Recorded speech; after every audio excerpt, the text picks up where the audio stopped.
Hello friends, કેમ છો બધા? મજામાં? જય હિન્દ. આજે આપણે ખાખીની ખુમારી સિરીઝમાં એક નવો ટોપિક લઈને હું આવ્યો છું તમારી સમક્ષ. જે આપણે બંધારણની સિરીઝ ચાલુ છે એ બંધારણમાં આગળ એક નવી શરૂઆત જે આગળ જોઈ રહ્યા છીએ આપણે તે છે આમુખ. આમુખ વિશે આજે આપણે ડિટેલમાં ચર્ચા કરવાની છે. ચાલો મિત્રો ચર્ચા કરીએ. ભારતનું બંધારણ અને એમાં આમુખ. આમુખ એટલે શું? આપણને સહજ શબ્દ કોઈક સાંભળીએ, જેવી રીતે બંધારણ સાંભળીએ અને કંઈક ભાવો ઉત્પન્ન થાય, એ જ રીતે આમુખ સાંભળીએ અને પહેલો વિચાર મગજમાં શું આવે? આમુખ. જોઈને કંઈક લાગે આ મુખ. જ્યારે શબ્દ આપણને ના સમજાય ત્યારે જોડણી છૂટી પાડતા હોઈએ કે આ વત્તા મુખ એટલે આમુખ થાય છે, એવું કંઈક હશે. મુખ એટલે ચહેરો. કોઈ વસ્તુને પહેલી નજરે અથવા પ્રથમ નજરે જેને સામેથી જોઈએ છીએ અને જે આપણને દેખાય છે એને આપણે આમુખ કહી શકીએ. આમુખ એટલે એમનો સરળ શબ્દમાં અર્થ કહીએ તો કોઈ પણ પુસ્તક હોય એ પુસ્તકની એક અનુક્રમણિકા હોય અથવા તો એમની પ્રસ્તાવના હોય. એ પ્રસ્તાવના ઉપરથી આપણને ખબર પડે કે એ બુકની અંદર અથવા તો પુસ્તકની અંદર કે કોઈ પણ ગ્રંથની અંદર શું લખેલું હશે. એ ગ્રંથને આધારે અથવા તો એ ગ્રંથને મૂલવવા માટે આપણે પ્રથમ દ્રષ્ટિએ સૌથી ટૂંકમાં જો કોઈ ભાગ વાંચવો હોય તો સૌથી પહેલાં શું વાંચીએ? પ્રસ્તાવના. આ પ્રસ્તાવના એટલે જ કોઈ પણ ગ્રંથનું અથવા તો બુકનું અથવા તો પુસ્તકનું આમુખ થાય. એવી જ રીતે ભારતીય બંધારણનું આમુખ એ પણ એમાંથી અછતું રહી શકે નહીં. કારણ કે ભારતીય બંધારણના મોટા ભાગના અને આમ ગણીએ તો આખાય ભારતીય બંધારણના બધા જ ગુણધર્મો, બધા જ તત્વો, એમની બધી જ જોગવાઈઓ બેઠે બેઠી ન કહી શકાય પણ મોટા ભાગનું આવરી લે એ રીતે ટૂંકાણમાં એવી રીતે સ્પષ્ટ લખાણ છે કે જેને આપણે આમુખ તરીકે ઓળખીએ છીએ. ચાલો મિત્રો એને વિગતે સમજીએ. હમણાં મેં તમને વાત કરી એમ આમુખ એટલે શું? પ્રસ્તાવના. તો આ પ્રસ્તાવના એટલે શું? કોઈ પણ ગ્રંથમાં અથવા તો પુસ્તકમાં શરૂઆતમાં ટૂંકાણમાં પુસ્તકનો જે પરિચય આપ્યો હોય એને આપણે પ્રસ્તાવના તરીકે ઓળખીએ. તો એ થઈ એક પ્રસ્તાવના. તો આમુખ છે એટલે એને પ્રસ્તાવના તરીકે પણ ઓળખાવી શકાય. વિષય વસ્તુ અને રૂપરેખા સ્પષ્ટ કરે. આ આમુખ છે કોઈ પણ ગ્રંથની રૂપરેખા અને વિષય વસ્તુને એવી રીતે સ્પષ્ટ કરે કે જેનાથી આપણને અંદાજ આવે કે બંધારણમાં અથવા તો કોઈ પણ જે તે ગ્રંથ અથવા તો બુકમાં એનું વિષય વસ્તુ શું છે, એના અંદર શું કહેવા માગે છે, એના કેવા કેવા નિયમો છે, એની ડિટેલ ચર્ચા જે અંદર બુકમાં કરવામાં આવે છે એનું ટૂંકાણમાં આપણને વિગતે માહિતી જે ભવિષ્યમાં મેળવવાની છે ગ્રંથ વાંચીને એના વિશે પ્રસ્તાવનામાં ટૂંકાણમાં માહિતી આપેલી હોય. મુખ્ય ઉદ્દેશ્યો અને હેતુઓ સ્પષ્ટ કરે છે. આમુખ એટલે એવી રીતે ટૂંકાણમાં એમના જે ઉદ્દેશ્યો છે અને હેતુઓ છે એવી સ્પષ્ટતાપૂર્વક આપણી સમક્ષ રજૂ કરે છે કે જેથી ગ્રંથમાં કેવું વિષય વસ્તુ છે એની માહિતી વિગતે મળી રહે. રાષ્ટ્રના જીવન દર્શનની અભિવ્યક્તિ. ભારતીય બંધારણનું આમુખ છે એ આપણા રાષ્ટ્રના જીવન દર્શનની અભિવ્યક્તિ દર્શાવે છે. બંધારણનો પરિચય આપે છે અથવા તો એક ભૂમિકા બાંધે છે. આપણું બંધારણ કેવું છે એમનો ટૂંકમાં એક પરિચય આપે છે અથવા તો એમની ભૂમિકા બાંધે છે કે કેવું બંધારણ ભારતીય છે. બંધારણનો સાર છે. જો મિત્રો, બંધારણ છે આખું કેવું છે એનો આખો ટૂંકમાં જો સાર આપણે જોવો હોય કે બંધારણ શું છે, કેવું છે, તો એક પ્રસ્તાવના વાંચીએ અથવા તો આમુખ વાંચીએ એટલે આપણને ખ્યાલ મળે કે બંધારણ છે એ કંઈક આવું હશે.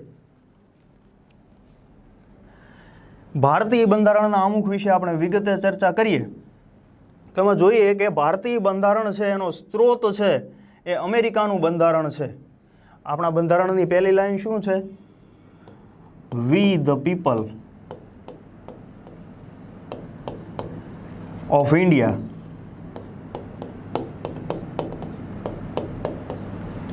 આ we the people of India છે એમાં વી ધ પીપલ ઓફ એ આપણા બંધારણનો સ્ત્રોત છે એ ક્યાંથી લેવામાં આવ્યો છે અથવા તો આ વાક્યનો સ્ત્રોત ક્યાંથી છે? એ સ્ત્રોત છે અમેરિકાનું બંધારણ. જો કે અમેરિકાના બંધારણમાં સૌ પ્રથમ વખત વી ધ પીપલ ઓફ યુએસએ અથવા તો યુનાઇટેડ સ્ટેટ્સ ઓફ અમેરિકા એવું લખવામાં આવેલું અને એના ઉપરથી સૌ પ્રથમ વખત કોઈએ ત્યાંથી જો એમનો સ્ત્રોત હોય તો યુનાઇટેડ નેશનનું જે ચાર્ટર છે એના નિયમોમાં વી ધ પીપલ ઓફ કરીને એમની પ્રસ્તાવના શરૂ કરવામાં આવેલી. ત્યારબાદ જ્યારે ભારતનું બંધારણ રચાયું અને આમુખ રચવાની વાત થઈ ત્યારે વી ધ પીપલ ઓફ ઇન્ડિયા છે એ વાક્યમાં વી ધ પીપલ ઓફ એ આપણે અમેરિકાના બંધારણમાંથી લીધેલું વાક્ય છે. ભારતીય બંધારણની શરૂઆત આમુખથી થાય છે. આપણા માટે યાદ રાખવા જેવી બાબત છે. આ લીટી છે એ સીધી જ ક્યારેક ક્વેશ્ચનમાં પૂછાઈ જાય કે ભારતીય બંધારણની શરૂઆત છે શાનાથી થાય? આમુખથી. હમણાં મિત્રો આપણે આગળ વાત થઈ હતી કે પ્રસ્તાવના છે એ ક્યાં હોય? બુકમાં સૌથી પહેલાં કોઈ પણ ગ્રંથની શરૂઆતમાં, કોઈ પણ પુસ્તકની શરૂઆત છે પ્રસ્તાવનાથી થતી હોય. તો એ જ રીતે આપણું બંધારણ છે એમની પ્રસ્તાવના છે એક શું છે? આમુખ છે. એટલે એ પણ ક્યાં હશે? શરૂઆતમાં જ હશે. એટલે ભારતીય બંધારણની શરૂઆત છે એ ક્યાંથી થાય છે? આમુખથી. આ પણ એક યાદ રાખવા જેવું વાક્ય છે કે આપણા બંધારણનું આમુખ છે માત્ર ને માત્ર એક વાક્યનું બનેલું છે. આ આખા બંધારણમાં અલ્પવિરામ ઘણી જગ્યાએ આવે પણ પૂર્ણ વિરામ માત્ર એક જગ્યાએ આવે. એટલે આખું બંધારણનું આમુખ છે માત્ર ને માત્ર એક વાક્યનું બનેલું છે. જો આપણને એક્ઝામમાં ક્વેશ્ચન પૂછવામાં આવે કે ભારતીય બંધારણનું આમુખ કેટલા વાક્યોનું બનેલું છે, તો આપણે જરાય હિચકિચાયા વગર સીધું જ કહેવાનું એક વાક્યનું બનેલું છે. હવે આ બંધારણ જ્યારે બંધારણ સભાની રચના થઈ, બંધારણની રચનાનું બધું ખરડાઓ પસાર થતા હતા અને કાર્ય ચાલતું હતું, બધી ચર્ચાઓ થતી હતી, ત્યારે એક એવો વિચાર રજૂ કર્યો જવાહરલાલ નહેરુએ કે આપણા બંધારણમાં કંઈક એવું તત્વ હોવું જોઈએ અથવા તો એમનો સાર તત્વ નીકળે એવી કોઈ બાબત હોવી જોઈએ, અથવા તો આપણા બંધારણની રચના માટેનો એક ઉદ્દેશ્ય છે સ્પષ્ટ હોવો જોઈએ કે આપણે બંધારણમાં હકીકતે લોકોને આપવું શું છે, લોકો કેવી રીતે ભવિષ્યમાં શાસન ચલાવશે. કારણ કે બંધારણ છે તો લોકો દ્વારા શાસન ચલાવવાના નિયમની વાત કરે છે. તો લોકો કેવી રીતે શાસન કરશે ભવિષ્યમાં એના માટેનો ઉદ્દેશ્ય છે. એ ઉદ્દેશ્યના પ્રસ્તાવને સૌ પ્રથમ વખત જવાહરલાલ નહેરુએ રજૂ કર્યો હતો. ઉદ્દેશ્ય પ્રસ્તાવ રજૂ કરનાર સૌ પ્રથમ જવાહરલાલ નહેરુ હતા. આ ઉદ્દેશ્ય પ્રસ્તાવ છે એ બાબત માટેનો હતો કે ભવિષ્યમાં આપણે જે બંધારણ રચી રહ્યા છીએ એ બંધારણના લક્ષણો કેવા હશે, એ બંધારણ કઈ દિશામાં જશે, અથવા તો રાષ્ટ્રને એ બંધારણ કઈ દિશામાં લઈ જશે, અથવા તો એમાં કેવા મૂળભૂત અધિકારો હશે, કેવી ફરજો હશે, કેવા રાજ્યનીતિના માર્ગદર્શક સિદ્ધાંતો હશે. આ તમામ બાબતો છે એને ધ્યાને રાખીને કેવી રીતે રાષ્ટ્રને આગળ વધારો એના માટે જે બંધારણ તૈયાર કરી રહ્યા છીએ, આ બંધારણનો ઉદ્દેશ્ય સ્પષ્ટ કરવા માટે સૌ પ્રથમ વખત ઉદ્દેશ્ય પ્રસ્તાવ જો કોઈ રજૂ કર્યો હોય તો એ જવાહરલાલ નહેરુ હતા. આ પ્રસ્તાવ છે 13 ડિસેમ્બર 1946ની સાલમાં રજૂ કરવામાં આવ્યો. ઉદ્દેશ્ય પ્રસ્તાવ છે એનો સ્વીકાર 22 જાન્યુઆરી 1947માં થયો. ત્યારબાદ મિત્રો બંધારણમાં આમુખ તરીકે અધિનિયમિત, આ મિત્રો સમજવા જેવી બાબત છે. જો રજૂ કર્યું હતું જવાહરલાલ નહેરુએ 13 ડિસેમ્બર, બંધારણ સભા દ્વારા એનો સ્વીકાર કરાયો 22 જાન્યુઆરી 1947માં, પણ બંધારણમાં આમુખ તરીકે અધિનિયમિત ક્યારે કરવામાં આવ્યું તો કે 22 જાન્યુઆરી 1950માં. સૌથી પહેલા એ ઉદ્દેશ્ય પ્રસ્તાવ હતો. હજુ અહીંયા સુધી 13 ડિસેમ્બર અને 22 જાન્યુઆરી સુધી આમુખ તરીકે ઓળખાતું નહોતું મિત્રો, એ ઉદ્દેશ્ય પ્રસ્તાવ હતો. પરંતુ આ ઉદ્દેશ્ય પ્રસ્તાવને જ્યારે બંધારણમાં સમાવાયું ત્યારે આમુખ તરીકે સમાવવામાં આવ્યું અને એ જ્યારે અધિનિયમિત કરવામાં આવ્યું એટલે કે એક્સેપ્ટ કરવામાં આવ્યું અથવા તો એસ્ટાબ્લિશ કરવામાં આવ્યું એ 22 જાન્યુઆરી 1950માં કરવામાં આવ્યું. અને આ છે ને બાબત સૌથી અગત્યની એક છે કે બંધારણમાં સૌથી પહેલો ભાગ છે એ આમુખ છે, પણ સૌથી છેલ્લે કોઈ વસ્તુને જો અધિનિયમિત કરવામાં આવી હોય તો એ છે ભારતનું આમુખ, બંધારણનું આમુખ, જે બંધારણમાં સૌથી છેલ્લે અધિનિયમિત કરવામાં આવ્યો હોય એવો ભાગ છે. આમુખનું પ્રારૂપ છે, પ્રારૂપ એટલે કે બંધારણ અથવા તો માળખું કેવું હશે એને એ માળખું છે એ તૈયાર કરવાનું કામ સર BN રાવ દ્વારા કરવામાં આવ્યું હતું. આમુખનો સ્ત્રોત અમેરિકા, હમણાં જ આપણે ઉપર ચર્ચા થઈ કે અમેરિકાનું વી ધ પીપલ ઓફ છે એમાંથી આપણે વાક્ય લીધું અને એના પરથી આપણા બંધારણમાં આમુખની ભાષાનો સ્ત્રોત લેવામાં આવ્યો હતો.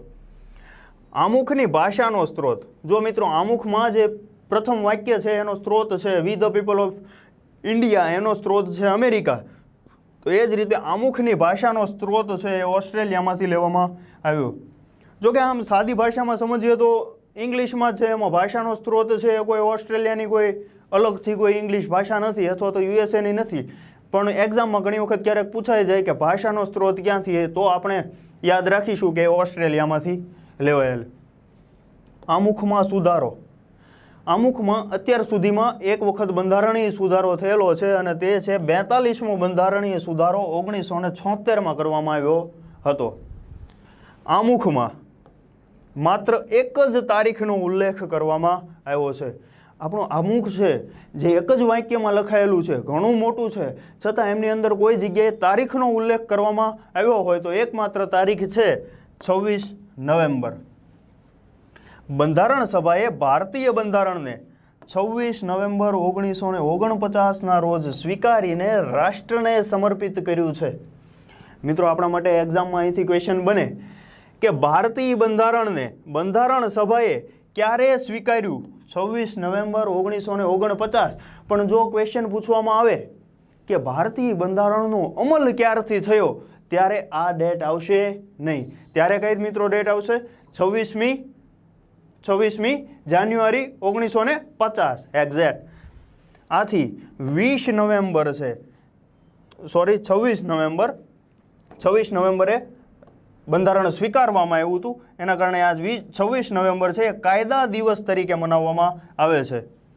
આમુખ અને બંધારણના મૂળ સ્વરૂપના પાનાઓની ડિઝાઇન. મિત્રો, હમણાં હું તમને આમુખનો ફોટો બતાવીશ કે આમુખ કેવું છે, એમના ફરતે જે ડિઝાઇન છે એ પણ હું તમને દેખાડીશ. તો એ પાનાઓ છે બંધારણના મૂળ સ્વરૂપના, કે જે પ્રથમ વખત લખાણ થયેલું હતું ત્યારે એમના ફરતે જે ડિઝાઇન કરવામાં આવેલી હતી એ, અને આમુખ ફરતેની પાનાઓની ડિઝાઇન છે એ શ્રી રામ મનોહર સિંહા દ્વારા બનાવવામાં આવી હતી. આમુખનું સુલેખન છે એ પ્રેમ બિહારી નારાયણ રાયઝાદાએ કર્યું હતું. મિત્રો, તમને માનવામાં નહીં આવે પણ કદાચ ભારતીય બંધારણ એકમાત્ર એવું હસ્તલિખિત બંધારણ છે. એ સિવાયના ઘણા બધા એવા બંધારણો છે કે જે બધા ટાઈપ થયેલા, ટાઈપરાઇટરમાં ટાઈપ કરેલા છે, પણ ભારતીય બંધારણની મૂળ પ્રત છે એ હસ્તલિખિત છે. અને એ હસ્તલેખન છે એ સુલેખન એ છે પ્રેમ બિહારી નારાયણ રાયઝાદા દ્વારા કરવામાં આવ્યું હતું. જુઓ મિત્રો, આ સુંદર મજાનો તમને ફોટો જે દેખાય છે એ આપણા ભારતીય બંધારણના આમુખનો ફોટો છે. ભારતીય સંવિધાન આમુખ. જો અહીંયા પહેલી જ લાઈન છે, અમે ભારતના લોકો. અમે ભારતના લોકો. હમણાં આપણે વાત કરી હતી કે આમુખની જે ભાષા છે અથવા તો આમુખનો સ્ત્રોત છે એ ક્યાંથી લીધેલો છે? અમેરિકાના બંધારણમાંથી. એટલે આ જે શરૂઆતના શબ્દો છે, વી ધ પીપલ, એ અમેરિકાના બંધારણમાંથી લેવામાં આવ્યું છે. અમે ભારતના લોકો એટલે કોણ? આપણે બધા જેટલા નાગરિકો, લોકો જે ભારતમાં વસી રહ્યા છે એ અમે ભારતના લોકો. ભારતને એટલે કે આપણા રાષ્ટ્રને એક સાર્વભૌમ, સમાજવાદી, બિન સાંપ્રદાયિક, લોકતંત્રાત્મક, પ્રજાસત્તાક તરીકે સંસ્થાપિત કરવાનો તથા તેના સર્વ નાગરિકોને, અહીંથી આગળ જોઈએ એના પહેલા આ શબ્દો સમજીએ કે આ શબ્દો કહેવા શું માંગે છે, એમનો અર્થ શું થાય છે. સૌથી પહેલા આપણા રાષ્ટ્રને અમે ભારતના લોકો એટલે આપણે ભારતને કેવો દેશ બનાવવા માંગીએ છીએ એમની રજૂઆત છે. સાર્વભૌમ. મિત્રો, સાર્વભૌમ એટલે શું? આગળના ગયા લેક્ચરોમાં આપણે ચર્ચા કરી ગયા છીએ, તેમ છતાં તમને ટૂંકમાં સમજાવું તો સાર્વભૌમ એટલે એવું રાષ્ટ્ર કે જે પોતાના નિર્ણયો લેવા માટે પોતે સ્વતંત્ર છે, જે કોઈના ડોમિનિયન હેઠળ છે નહીં અથવા તો કોઈનો ગુલામ દેશ તરીકે છે નહીં. બધા રાષ્ટ્ર જેમ પોતાના નિર્ણયો લેવા માટે સ્વતંત્ર હોય એ જ રીતે ભારત પણ પોતાના નિર્ણયો પોતાની રીતે લેવા માટે સ્વતંત્ર છે અને કોઈને માથે બંધાયેલ નથી. આ રીતે એ સ્વતંત્રતાને સાર્વભૌમત્વ તરીકે ઓળખાવી શકાય.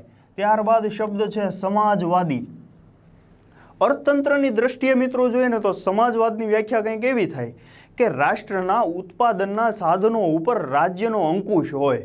એટલે કે બીજી દ્રષ્ટિએ જોઈએ તો અર્થતંત્રમાં કોઈ પણ ઉત્પાદન અથવા તો રોકાણ કરવા માટે ખાનગી ક્ષેત્રને ક્યાંય અવકાશ હોય નહીં. તો એ પ્રકારની જે વ્યવસ્થા છે એને સમાજવાદી વ્યવસ્થા કહેવામાં આવે.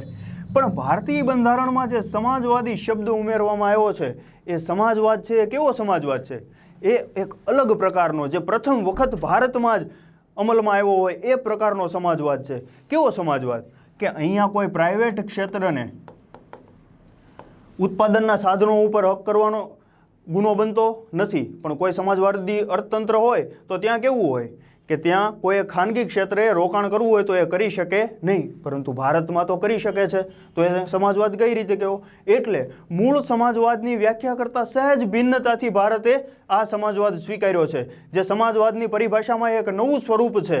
એટલે આ સમાજવાદ એટલે ભારત રાષ્ટ્રનો સમાજવાદ એટલે એવો સમાજવાદ કે સમાજના બધા વર્ગોને એવી રીતે વિકસવાનો મોકો આપવો કે જેનાથી છેવાડાનો માનવી પણ આગળ સુધી વિકસી શકે અને ઉપરના માનવીઓ સાથે સંપર્ક સાધી શકે. આગળ જોઈએ મિત્રો. ત્યારબાદ છે બિન સાંપ્રદાયિક. અમે ભારતના લોકો ભારતને એટલે કે આપણે બધા લોકો ભારતને અથવા તો આપણા રાષ્ટ્રને એક સાર્વભૌમ સમાજવાદી બિન સાંપ્રદાયિક. હવે આ શબ્દ મિત્રો સમજવાનો છે કે બિન સાંપ્રદાયિક એટલે શું? કોઈનો સંપ્રદાય નથી એવું? આપણા દેશમાં તો ઘણા બધા સંપ્રદાયો છે, ધર્મોય ઘણા છે, વિશ્વમાં બધા કરતાં વિવિધતા ક્યાંય ધાર્મિકતાની હોય તો એ ભારતમાં છે. તો બિન સાંપ્રદાયિકતા એટલે શું? આપણે ક્યાંક ને ક્યાંક સાંભળ્યું હશે મિત્રો કે કોઈ પણ રાષ્ટ્રનું નામ લેવામાં આવે તો એમની આગળ પાછળ ક્યાંક ને ક્યાંક કોઈક વખત ધર્મનો ઉલ્લેખ થતો હોય. દાખલા તરીકે 2014 પહેલાં નેપાળ વિશે ક્યારેય કંઈ બોલવામાં આવે તો એવું કહેવાતું કે નેપાળ એક હિન્દુ રાષ્ટ્ર છે, અથવા તો પાકિસ્તાન, અફઘાનિસ્તાન, યુએઈ, કોઈ પણ ખાડી દેશો એમના વિશે જ્યારે ચર્ચા કરવામાં આવે ત્યારે પણ એમનો એક રાજ્ય ધર્મ અથવા તો રાષ્ટ્રનો એક ધર્મ નક્કી હોય કે આ રાષ્ટ્ર ધર્મ છે. એવી જ રીતે જેમ હમણાં મેં તમને નેપાળની વાત કરી કે બીજા રાષ્ટ્રની, તો આ બધી જગ્યાએ પણ સંપ્રદાયો છે. એવી જ રીતે ભારતમાં પણ સંપ્રદાયો છે. તો બિન સાંપ્રદાયિકતા એટલે શું? એક સરળ ભાષામાં આપણે સમજીએ તો આપણે એવી રીતે એમને રજૂ કરી શકીએ કે બિન સાંપ્રદાયિકતા એટલે સરકારનો કોઈ ધર્મ નથી અથવા તો રાષ્ટ્રનો કોઈ એક ધર્મ નથી. રાષ્ટ્રના બધા નાગરિકો પોતપોતે ઈચ્છે એવા ધર્મોને પાલન કરી શકે, પોતે સ્વતંત્ર છે, જે ધર્મનું પાલન કરવું હોય તે કરી શકે. આ બધી બાબતોમાં સરકાર ક્યાંય દખલગીરી કરશે નહીં. સરકાર એક તટસ્થીની ભૂમિકા ભજવે છે કે સરકાર છે એ ક્યારે એમ નહીં કહે કે તારે આ વ્યક્તિ તરીકે આ ધર્મનું પાલન કરવું જોઈએ કે આ વ્યક્તિ તરીકે આ ધર્મનું પાલન કરવું જોઈએ.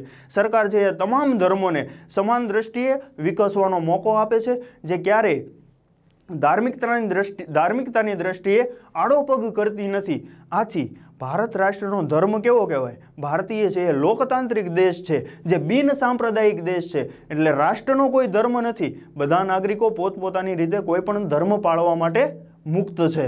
એટલે આપણે બંધારણના આમુખમાં સ્વીકાર્યું છે કે ભારત છે એક બિન સાંપ્રદાયિક દેશ છે, લોકતંત્રાત્મક અને પ્રજાસત્તાત્મક. લોકતંત્રાત્મક એટલે શું? લોકો દ્વારા ચૂંટીને એમના પ્રતિનિધિઓ મોકલવામાં આવે છે કે જે લોકો દ્વારા ચૂંટાયા છે અને ત્યાં જઈને તે શાસન કરશે. પ્રજાસત્તાક, પ્રજા દ્વારા ચૂંટાઈને મોકલેલા. તથા બિન સાંપ્રદાયિક લોકતંત્રાત્મક પ્રજાસત્તાક તરીકે સંસ્થાપિત કરવાનો તથા તેના સર્વ નાગરિકોને સામાજિક, આર્થિક અને રાજકીય ન્યાય.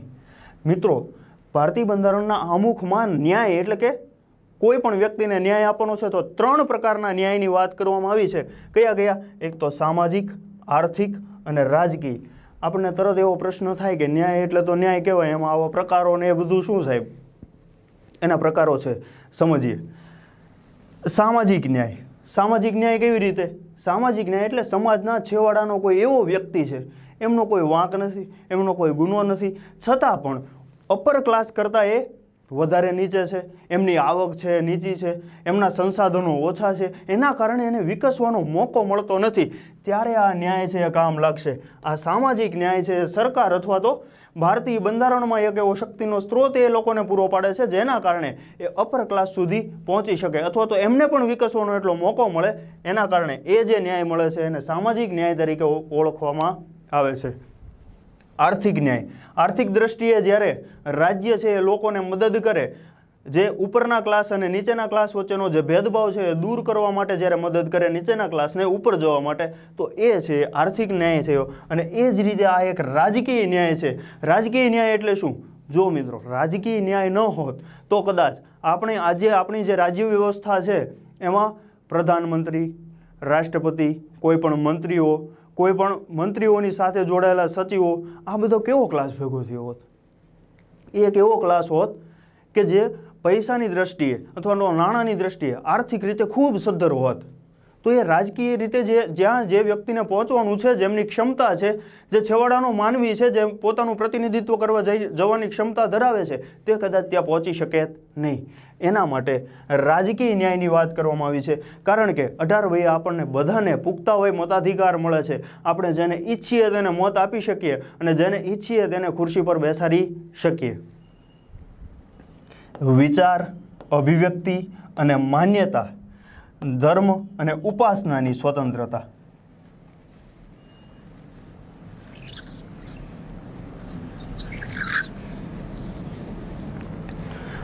આ આપણે વાત થઈ ન્યાયની. હવે વાત કરવાની છે સ્વતંત્રતા. ન્યાય છે એ 3 પ્રકારનો આપણે જોયો: સામાજિક, આર્થિક અને રાજકીય.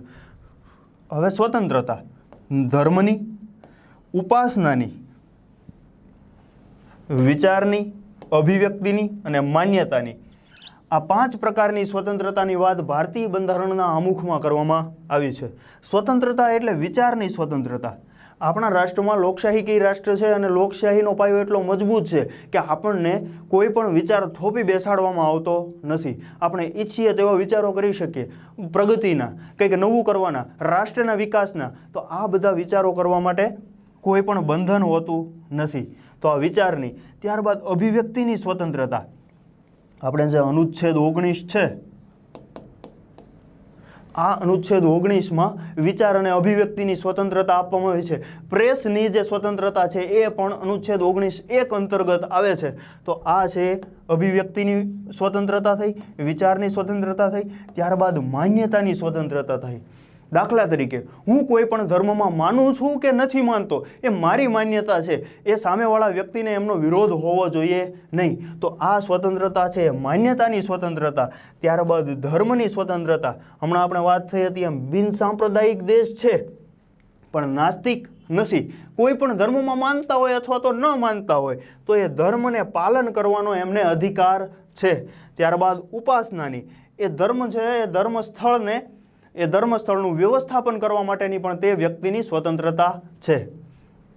ત્યારબાદ આ વાત થઈ ન્યાયની. 3 ન્યાય, 5 સ્વતંત્રતા, સમાનતા, દરજ્જા અને તકની સમાનતા. દરજ્જા અને તકની સમાનતા એટલે શું? જ્યારે ગવર્મેન્ટ જોબની ભરતી આવે ત્યારે એમાં એક ક્રાઇટેરિયા નક્કી કરેલો હોય કે આટલો ક્રાઇટેરિયામાં આટલી ઉંમર હોય, આટલું એજ્યુકેશન સ્તર હોય, આટલી ઉંમર હોય, આ હોય વગેરે વગેરે, એવી બધી બાબતોનો એક ક્રાઇટેરિયા નક્કી કરેલો હોય. એટલા ક્રાઇટેરિયામાં જો તમે ફિટ થતા હો તો તમે એ માટે અથવા તો તે પદ માટે લાયકાત છો. તો આ સમાનતા છે એ દરજ્જા અને તકની સમાનતા થઈ.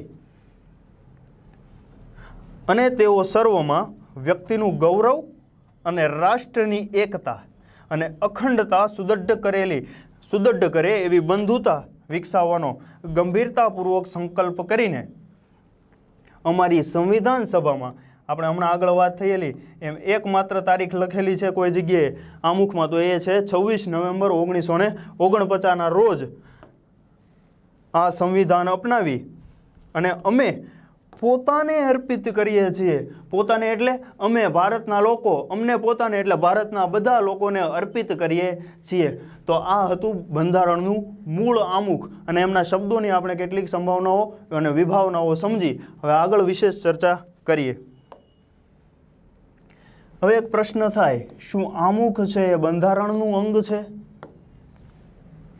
હમણાં મેં તમને વાત કરી હતી કે કોઈ પણ પુસ્તક હોય તો એમાં શરૂઆતમાં પ્રસ્તાવના હોય.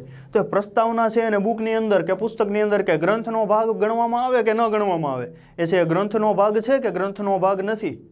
તો હા મિત્રો, ચોક્કસ એ ગ્રંથનો ભાગ ગણાય.